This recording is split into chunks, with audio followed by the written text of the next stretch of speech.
Welcome to the Fantasy Happy Hour. Fantasy Happy Hour. Presented by Sportsneak. With your hosts, Justin Sauce and Terry Licious. Starting in 3, 2, 1. Boom. Welcome back. Episode 78, Fantasy Happy Hour. One of the last Thursday nighter and the last football game before Christmas. A couple more weeks till we're into the new year here. We got the 9-5 Tennessee Titans coming off a loss to the Steelers versus the 8-6 San Francisco 49ers coming off a W this weekend. Again, going to be a nice close game. I believe yesterday, like 26 of the 32 teams are still in like a playoff race.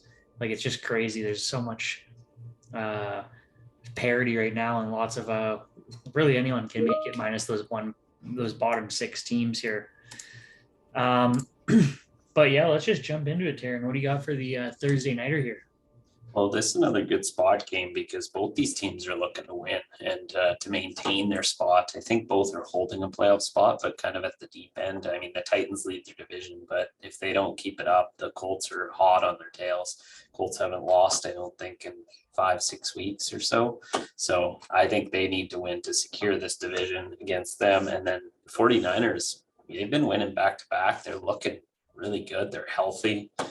They got most of their weapons on offense. So, I mean, look out in the NFC West. I mean, Rams, Cardinals, both starting to struggle. So this could be theirs to kind of take over if they keep those struggles up. So one big note too for the Titans, they get AJ Brown back. He just got, I think it was this morning, Monday morning, he got brought back off the IR. So that's big news. Julio Jones questionable. I kind of anticipate with AJ Brown back that he might not play.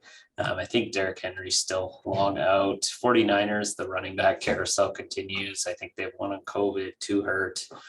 So I guess watch who's playing. It seems like Jeff Wilson has the spot right now, but Elijah Mitchell's questionable to come back. So I don't know the answer to that, but this is a weird San Francisco team. So one thing I wrote down is I would probably avoid Garoppolo in this game. So one thing with the 49ers lately, I mean, maybe he's the sneaky play, but they run the ball in the red zone with Debo and or their running back a lot. So if you're going to expect them to, score in the red zone, watch for Debo to run the ball in. So like as a receiver, he doesn't correlate well with his quarterback. It seems like he's getting more attempts rushing now than he is actually receiving. So Debo's an interesting stack. Like he almost plays like a running back or like a he's like more like a scat back. He plays like those extra downs. So he gets 5-6 rushes a game now. So I don't know if you look at captaining somebody, and of course we don't have pricing yet because of all the COVID news, but I think George Kittle's on a tear, almost surpassing 100 yards now in 3 straight. He did in a couple, and then, last week he was 4 yards short, didn't get in the end zone. So that is big, but he's on a rampage. So really great option here. Probably the best receiving option. Jeff, whoever plays running back, play them. The scheme is built around running backs. And I really like going to the stack of a running back in Debo. So instead of taking any quarterback for the 49ers, take Debo as your expect 3 touchdowns. He's going to get 1 rushing and the running back's going to get 1. So then you're only going to see 1 passing touchdown. So that's been common for the 49ers here in the last few weeks, but it looks really good. So Kittle, Wilson, Samuel, those are the big 3, I think, right away. And then if you go to Tennessee side, Tannehill lately has been rushing into the end zone a lot because they don't really have the running back, although Foreman is playing phenomenal. I think he's getting 25 touches. So he's the running back option. And again, this is one of those unique Tennessee teams where it used to be a thing to stack Derrick Henry with AJ Brown only and leave out Tannehill, because you'd see Henry get, the 3 touchdowns because they run within the 5-yard line 2-3 times, sometimes all the downs to get in with Henry. But without Henry, it's Tannehill or they're going to have to throw.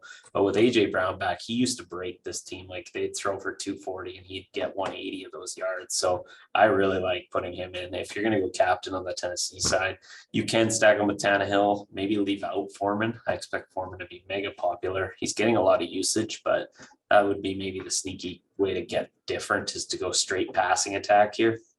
And then you can look to longer shots we just saw in that Saints Bucks game how many people played all of the weapons of Tampa Bay, and now the whole arsenal's hurt. So I think playing the double defense could be in play here over the kickers myself. It's a weird occurrence where you get both, but like that Saints Bucks game, it was more defense than anything. Jawan Jennings for San Fran is a sneaky option. He seems to be getting in the end zone. He doesn't tend to get a lot of targets, but he'll put up that 3 for 30 with a TD here and there. Kyle Juszczyk's a guy I really like to sneak in. He's usually lower priced, although they've been pricing him way up comparably, but he's always sneaky because he's way overpriced for a fullback role, but he's been getting in the end zone, and he does get the passing work too. If you go to the other side, it seems like Westbrook Akini is the lead, target guy with nobody in, but with Brown back, I expect him to take over that role. If you go deeper, look to some of the tight ends. Ferkser's been getting work again, although the coach didn't like him 3 weeks ago. So I don't really know where they're at there. Chester Rogers is kind of secondary there. So Tennessee's where you can get deeper. But overall, I think you target kind of the big guys and then look to the Juszczyks, the third man in on Tennessee, or going the double defense route with, 4 weapons, no quarterbacks could be in play. So let's head her over to the kicking section. Maybe you can add some flair there. Well, I mean, this week I'm in the same boat where it's not. Last week I really thought you could get some good options with the kickers, right? This week the kickers aren't bad, but I'm not really leaning one way or the other. And I like your analysis of why you'd want to take the double defense. But starting over on the 49ers side, if you are interested in being a little bit different, we got Robbie Gould, 82.4% for field goals this year, which tied 22nd for the league, 97th percentile for his extra points, 10th in the league. He's 3 for 4 on over 50 yarders this year. So, I mean, that's a sneaky option if you think that if it is going to be a more defensive game and you do want those points. But he's only got 74 kicking points on the year, which is tied 22nd in the league. So, average kicker. Sending it over to the Tennessee side, we got Randy Bullock. He's 84.6% on field goals this year, 91.4 on the extra points. And he's only got 150 plus yarder. It's a 51 yarder. But he's got 98 points this year. So he's kicking a lot of points for the Titans. He's tied 14th in the league. So he'd be my slight lean, I think, if you are going to be a little bit different, just because he does have way more points this year. But yeah, that's pretty much the analysis on the kicking segment here. Anything else to add in here, Taryn? No, I think this could be a Saints Bucks game. So play some lineups. Maybe if you're playing 3, try one out with just defense and low scoring affair. I think this could get ugly. This is 2 defenses playing really well. So either go one way or the other. I think you can blend in the middle, but I like the differentiation by either going full offense or full defense here. Yeah. Awesome. Well, thank you guys for watching. You can see I have some Christmas presents in the back here, so gotta wrap those up. Enjoy the holidays.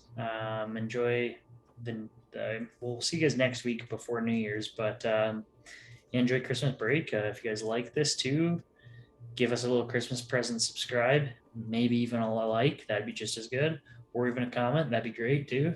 Take any of them, to be honest. But in the meantime, stay safe. Happy holidays, happy Hanukkah, happy Christmas, whatever you have. Peace.